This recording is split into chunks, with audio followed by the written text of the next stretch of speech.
momento tem tudo para ser sublime, o nascimento de um filho. Mas para muitas mulheres, o parto pode se tornar uma experiência traumática, quando elas são vítimas de violência obstétrica. Para falar com a gente sobre o assunto, recebemos a senadora Renilde Bulhões, do PROS de Alagoas. Ela é médica obstetra. Senadora, muito obrigada por participar com a gente aqui do Cidadania. Nós agradecemos aos telespectadores que nos escutam e nos veem. Agradecemos à TV Senado por nos dar esta oportunidade de poder compartilhar a nossa experiência enquanto obstetra por muitos e muitos anos, por ter tido experiências das mais variadas possíveis com partos. Pois é, isso que eu ia perguntar para a senhora. Além da sua vida pública, né, a senhora já dirigiu um hospital público e a senhora também fez muitos partos, né? O que a senhora fala sobre a violência obstétrica? A violência obstétrica, ela ocorre geralmente quando a gestante chega ao hospital, à maternidade, para fazer seu parto, para dar à luz. Ela chega insegura, ela chega com medo, ela chega com dor. É um momento muito vulnerável na vida da mulher. E nem sempre encontra uma equipe acolhedora, uma equipe que entenda esse momento da mulher.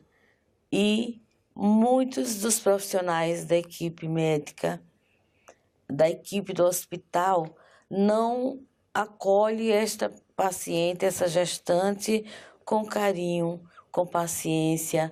Ao contrário, muitas agridem verbalmente, agridem de alguma forma que complica mais ainda aquele momento, quando realmente é um momento dos mais importantes. E essa criança também vem ser agredida pelo mundo exterior e precisa de afeto, de carinho, de cuidado. E ao invés de cuidado e de carinho, elas recebem muitas vezes agressões. A senhora já presenciou alguns casos de violência obstétrica? Sim. Eu assisti muitas vezes as parteiras agredir a paciente porque ela grita de dor. Aí você não gritou para fazer o menino. Você achou bom agora você vai gritar, você vai se aperrear. Então, é um desrespeito à pessoa humana. É como se fosse um tipo de punição por aquele momento de prazer quando da fecundação. Então, no hospital, tive a oportunidade de presenciar muitas agressões desse tipo e de outros, por conta da impaciência da profissional, geralmente mulher, que trabalha na sala de parto, mais as mulheres, e não tem paciência, não admite que a gestante grite de dor para ter seu filho. E nós começamos a trabalhar a humanização, isso em 1983, quando eu assumi o hospital, de ser humano com o ser humano que está em suas mãos. E nós trabalhamos e conseguimos reverter muita coisa.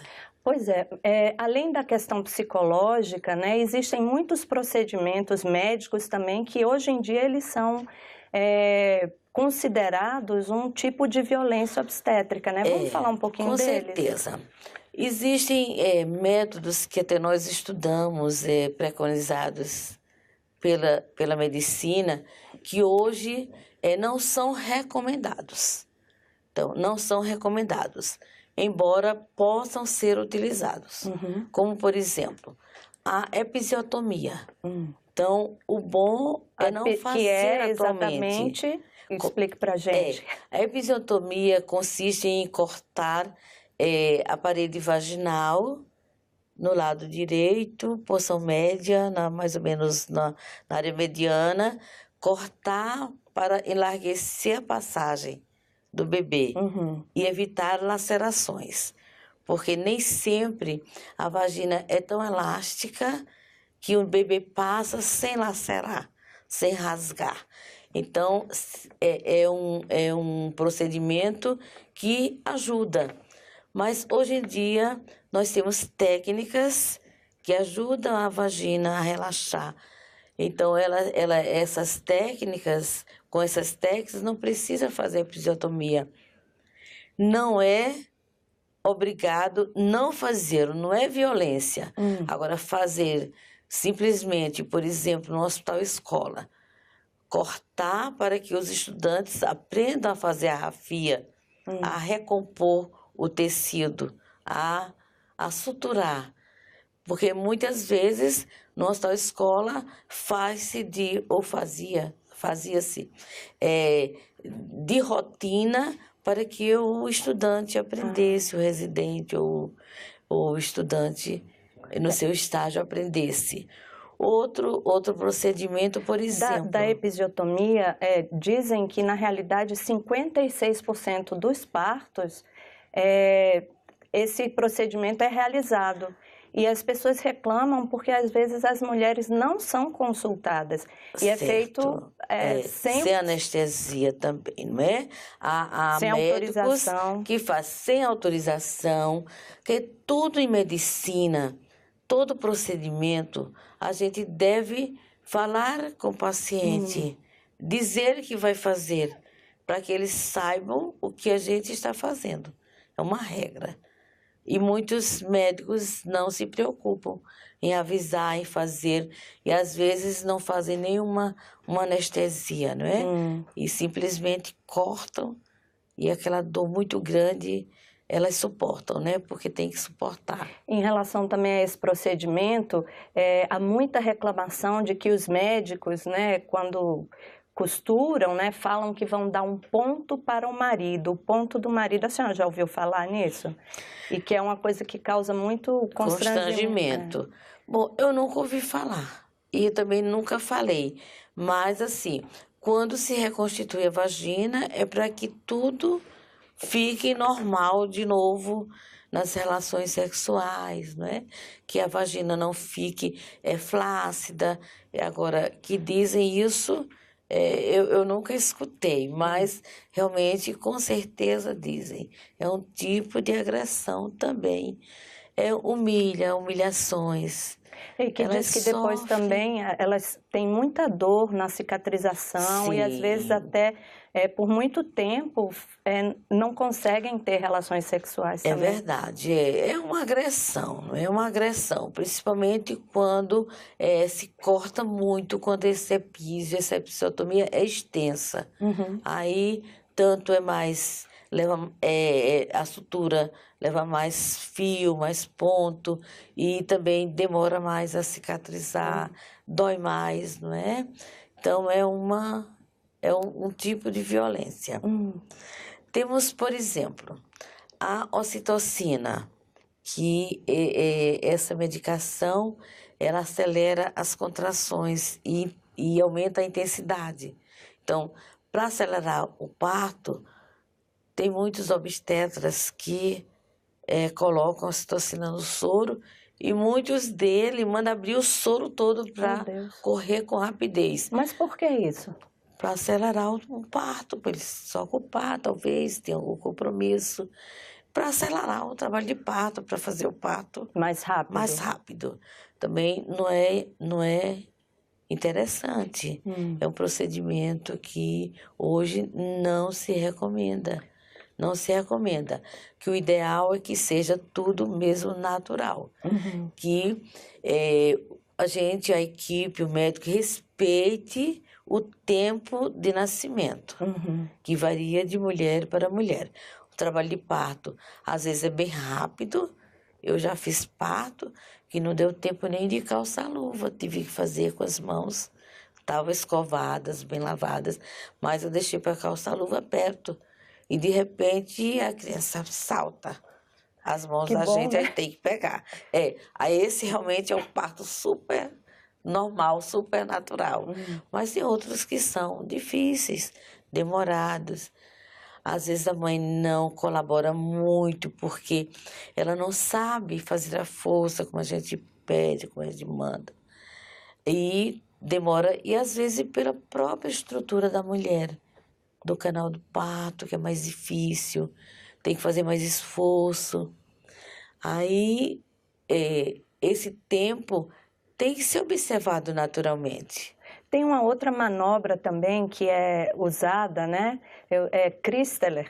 Christeller. Christeller. É.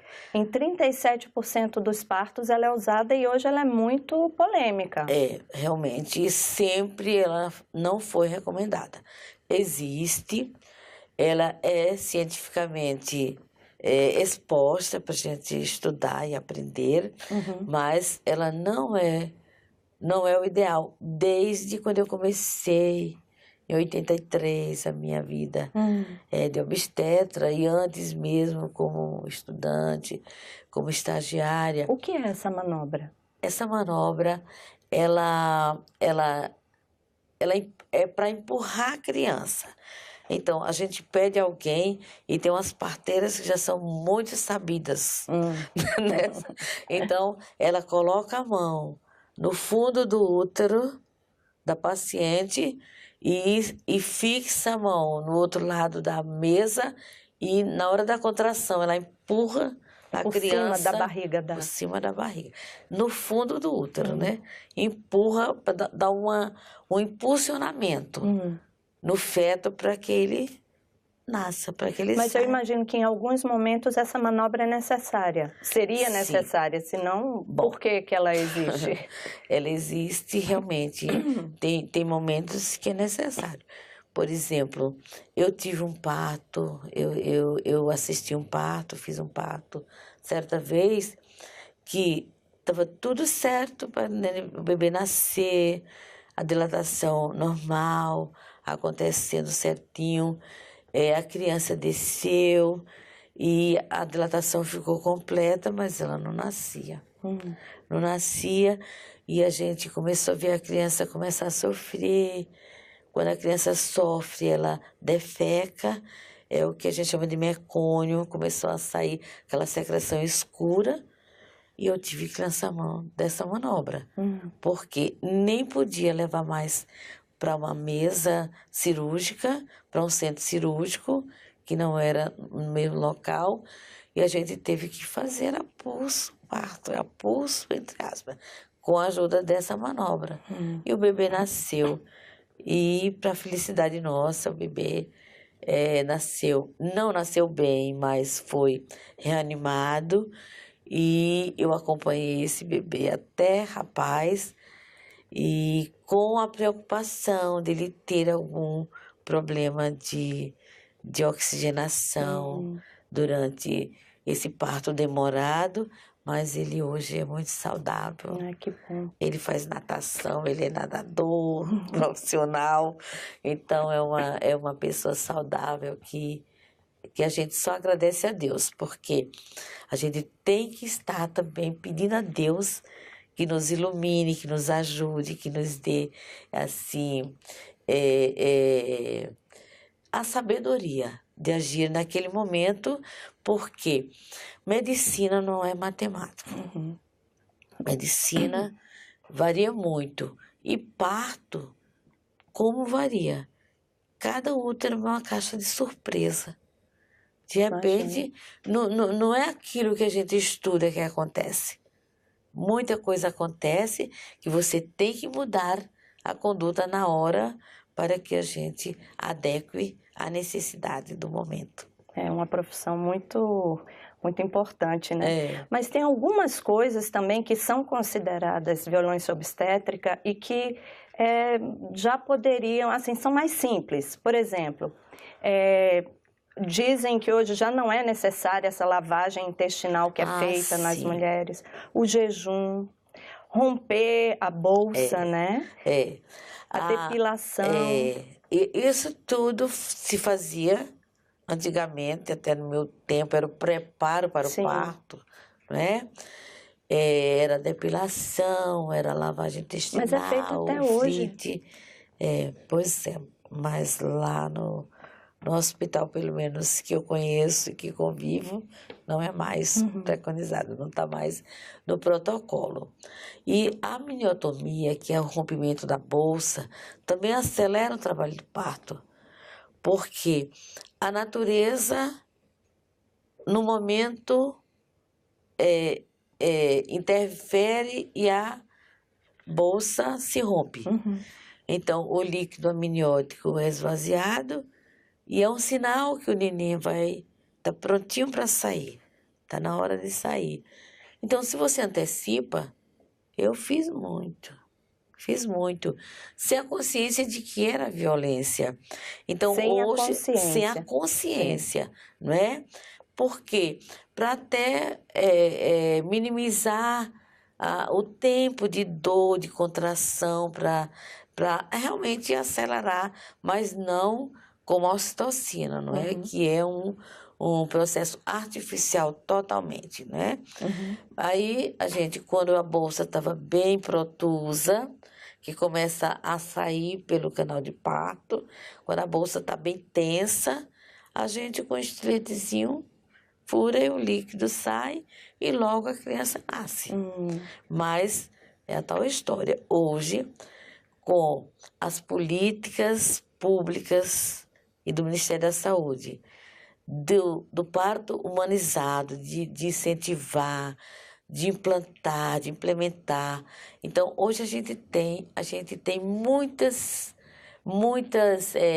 condutas que não dependem de medicação, são condutas naturais que o parto ocorre numa harmonia muito grande. Eu ontem vi alguns vídeos da maternidade do Hospital de Santana do Ipanema, onde a gente tem a Rede Cegonha. Parece mais uma festa. A gestante, tudo a termo, já sentindo contração, mas existe o quê? Existe a musicoterapia, que elas escolhem a música que vai colocar, até funk e tudo, e começa a dançar, quer dizer, fica todo mundo envolvido naquele clima, mas a equipe também incentivando. Tem a bola suíça, que é uma bola daquela que a gente usa em pilates, que a paciente senta na frente de uma barra, segura, faz movimentos para frente, para trás, de lado, lateral, e já começa a preparar a pelve. Aí evita a episiotomia e prepara, elas se ocupam, não é? Elas estão sendo assistidas e o parto torna-se normal. Então, é a musicoterapia, é a bola suíça, é o banho morno, que elas vão para o chuveiro, põem as mãos na parede e ficam recebendo jato de água nas costas. Aí passa mais a dor, relaxa. Então, são muitas técnicas que a gente não tinha no meu tempo. Era aquele parto em decúbito, deitado, que nada favorecia o nascimento, até porque o parto em pé, o parto sentado numa banqueta, o parto de quatro. Então, são partos que têm tudo a ver com vamos dizer assim, com a anatomia, com a gravidade. Então, você está em pé, a força da gravidade ajuda essa criança, diferentemente de você estar deitada. Senadora, essa rede cegonha, ela já é uma política pública desde 2011, né? Sim. E ela cuida tanto do pré-natal, quanto do parto, pós-parto, puerpério, não é? Certo. Mas ela não acontece, parece que vocês aplicam no Hospital de Santana, mas ela não acontece no resto do país, como deveria, não? Como deveria, mas eu acho que todos têm acesso a esse programa. A gente recebe um recurso para comprar material, para tudo que precisa para trabalhar. A gestante, a gente dá aulas do pré-natal de como cuidar do bebê, de como amamentar, ensina essas técnicas ela já conhece as técnicas, para quando ela chegar na maternidade não ser surpresa nem novidade. Elas fazem as opções, elas vão ao hospital para conhecer, elas fazem a opção, ela escolhe como quer parir, ela escolhe como quer ter o bebê. Tem um acompanhante, que é lei hoje, e tem hospitais, tem maternidades, que não permite o acompanhante, infringe a lei, além de não dar oportunidade da gestante estar com alguém que ama perto, fazendo uma massagem, dando força. Então, isso tudo, existem muitas maternidades, hospitais que tem. Em Alagoas eu conheço o serviço do Hospital Santa Rita, de Palmeira dos Índios, funciona. Em Maceió também deve ter outros. Então, eu acho que cada hospital, cada maternidade deve se interessar em procurar conveniar com o governo e implantar sua rede cegonha. Porque, por exemplo, no Brasil, 56% dos partos ainda são cesárea nos hospitais públicos e nos hospitais privados, mais de 80%. E o uso, a prática da cesárea, né, indiscriminada, digamos, é uma forma de violência obstétrica, como é considerada hoje em dia, e a OMS, a Organização Mundial da Saúde, preconiza 15%. É muito diferente. É muito diferente. A gente ainda tem uma taxa alta, mas nos últimos meses a gente conseguiu reverter e chegamos a 17% de partos cesarianos. O parto cesariano, além de ser uma agressão, uma violência, ele torna-se um perigo para a mulher. Por quê? Porque você vai ser submetido a um estresse cirúrgico. O bebê, uma anestesia sem necessidade, não é? Mas é a prática da maioria dos médicos. Por quê? No hospital privado é bem maior. Porque as pacientes são particulares ou convênios e elas mesmas optam por uma cirurgia para não sentir dor, com medo, ou o médico também indica sem ter motivo, não é? Para talvez atender maior número de gestantes.